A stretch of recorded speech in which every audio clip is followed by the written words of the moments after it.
Bom dia, gente. Meu nome é professor Paulo Henrique, sou professor de História, e essa matéria que nós vamos dar hoje é a matéria do 7º ano. A gente vai começar a falar sobre Idade Moderna. Bom, o que significa Idade Moderna? É um período da história, que começa após, a Idade Média, a partir do século XVI, ou seja, ela marca o fim da Idade Média. Vamos primeiro analisar as características da Idade Pré-Moderna, ou Média. Foi marcada por inúmeros conflitos, fome, peste e guerra. Havia um entendimento teocrático, ou seja, que se pautava na fé. A fé é maior do que a ciência. Então, todo tipo de fenômeno que acontecia naquele período, a religião procurava explicar todos esses dilemas que aconteciam naquele período e se pautava na ideia religiosa. Achava que tudo ali era um contexto ali de fruto de pecado, que era um castigo divino e etc. Aqui também, nesse período da Idade Pré-Moderna, Idade Média, você tem o sistema feudal como principal forma econômica. Então, o que significava dizer isso? A partir do momento que você tem o sistema feudal, a economia era voltada para a agricultura de subsistência. Essa galera aqui, os nobres, a nobreza, no início da Idade Média, recebiam posses de terras, como benefício de seu trabalho, durante o período da Alta Idade Média ali. Muitos guerreiros recebiam privilégios de concessão de terra, e esses privilégios eram hereditários. Então, a partir do momento que a guerra passava, esses bens eram herdados dos filhos, para os netos e bisnetos. E foi aí que surgiu a classe nobre, ou a nobreza. Então, a sociedade nessa época ela era estratificada, ela era dividida em 3 estados.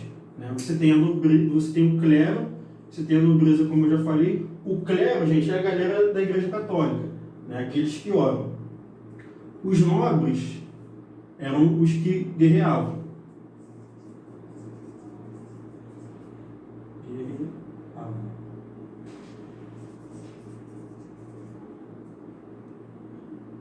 Exato. Vamos lá, gente. O clero rezava, a nobreza guerreava e a plebe trabalhava. A plebe, no caso, também era a galera escrava. Só que, por que está aqui escrito nobreza? Por uma questão bem simples, burguesa. Porque a partir do momento em que esses escravos eles vão sendo aforreados, eles vão sendo libertos, eles começam a ter o seu ganho por meio do trabalho. A partir do momento que eles enriquecem com o trabalho deles, na Idade Moderna surge essa classe aqui, classe burguesa, que é oriunda dessa galera aqui, da plebe, que ao longo do tempo vai enriquecendo a custa do próprio trabalho. E aí nós temos aqui as características do período moderno, que é a partir do século XVI que você tem a razão e a ciência em alta. Ou seja, você tem o que a gente conhece como antropocentrismo ou humanismo.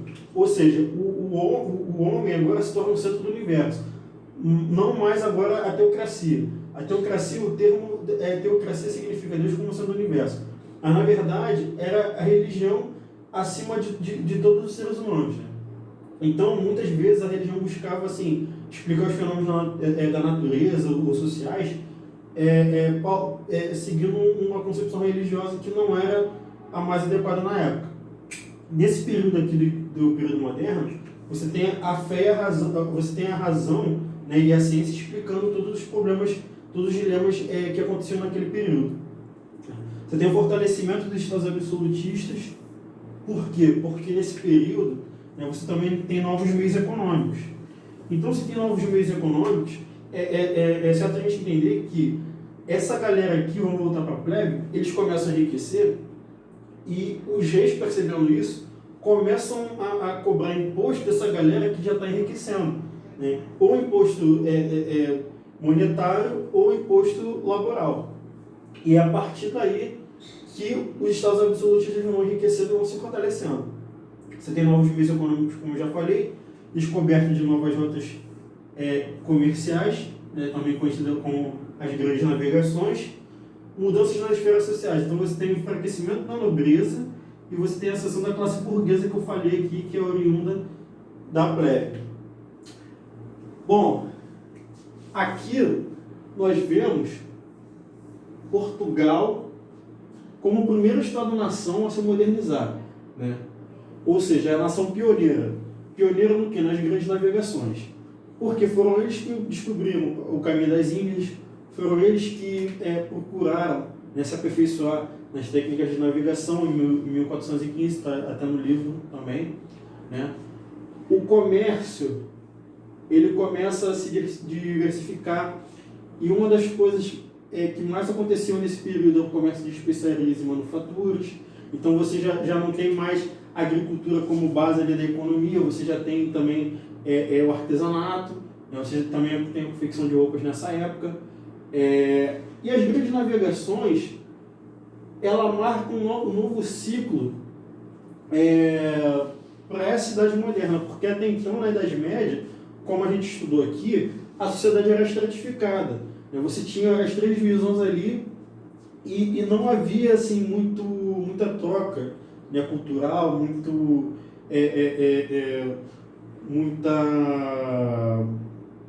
muita mobilidade humana também, né? O comércio era menor um pouco.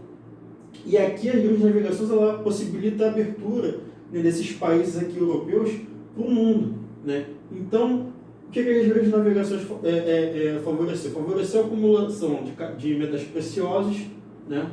Que também é uma das coisas que também fortalece os estados absolutistas. Você tem a guerra, né, o aumento das disputas de territórios, né? Um exemplo aqui é a Península Ibérica, que foi disputada por espanhóis e árabes em 1492, está na página 279. A descoberta do continente americano em 1498 por Cristóvão Colombo. A divisão desse continente americano, que a gente conhece como Tratado de Tordesilhas. Por quê? Porque os espanhóis eles foram os primeiros a descobrir a América. Só que eles não descobriram a América como um todo, né? Você tem, por exemplo, Cristóvão Colombo, que ele vai para a América e ele dá a volta no continente, e ao invés dele ele ir pela costa do Atlântico, ele vai pela costa do Pacífico, onde hoje ali é o Paraguai e o Chile. E aí ele não toma posse do continente como um todo. A partir do momento que ele acha metais preciosos ali na região ali da América Latina, ali, América Central, para ele a parte da América já bastava, né?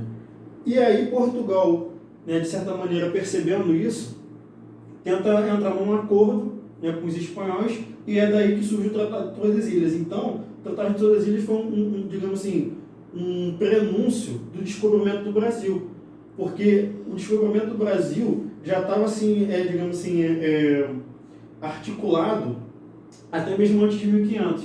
Né? Primeiro você tem o Tratado de Tordesilhas, né, em 1498 também, e depois o descobrimento do Brasil em 1500. A partir de 1500 você tem o quê? Desenvolvimento de novas técnicas de navegação, né? E um dos exemplos dessas novas técnicas está na invenção da bússola e do astrolábio, que são dois instrumentos assim, que facilitam, né, propiciavam uma melhor navegação. É como se fosse o GPS de hoje, está na página 284. Você tem relações culturais diferentes, então isso gera um conflito também, porque dali para frente você vai ter digamos assim, uma ação dos europeus, né, em torno desses lugares, né, de forma assim um pouco mais agressiva, né, tentando impor, né, a sua cultura para outros povos, é o que a gente conhece como eurocentrismo, né? E dali o predomínio dos europeus sobre os outros continentes, a saber, a América, a América como um todo, né, e a África também, né. Tem profundas transformações sociais e o mais trágico é a matança de nativos da região. Então, a Idade Moderna ela propiciou coisas boas e coisas ruins também, né.